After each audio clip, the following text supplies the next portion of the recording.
Oman সরকারের পক্ষ থেকে বাংলাদেশি কর্মীদের ভিসা সংক্রান্ত বেশ কিছু ইতিবাচক বার্তা ও পদক্ষেপ এসেছে।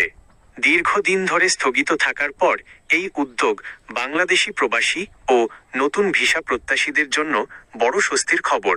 ওমান ভিসা ও শ্রমবাজারের বর্তমান পরিস্থিতি। এক, দক্ষ কর্মী ও বিশেষ ক্যাটাগরি, স্কিল্ড এবং স্পেশাল ক্যাটাগরিজ।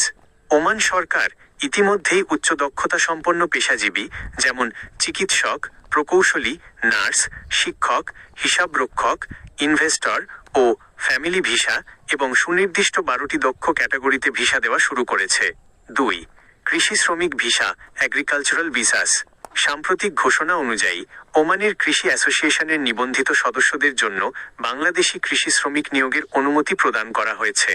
কৃষি মৌসুমে চাহিদা পূরণে এই কোটা সুবিধা উন্মুক্ত করা হয়েছে। 3, সাধারণ ওয়ার্ক ভিসা ও অবৈধ কর্মীদের বৈধকরণ। ওমান শ্রম মন্ত্রণালয়ের সাথে বাংলাদেশের অন্তর্বর্তীকালীন সরকার ও সংশ্লিষ্ট দপ্তরের ইতিবাচক আলোচনার ফলশ্রুতিতে ওয়ার্ক ভিসা স্থগিতাদেশ ধাপে ধাপে তুলে নেওয়ার প্রক্রিয়া চলছে।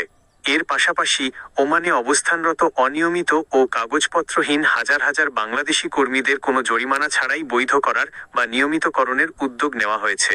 জরুরি পরামর্শ: যে কোনো কাজের ভিসায় লেনদেন বা আবেদনের আগে বিএমইটি নিবন্ধিত বৈধ রিক্রুটিং এজেন্সির মাধ্যম ব্যবহার করুন এবং ওমানের রয়্যাল ওমান পুলিশ আরওপি বা অফিসিয়াল পোর্টাল থেকে ভিসার সত্যতা যাচাই করে নিন।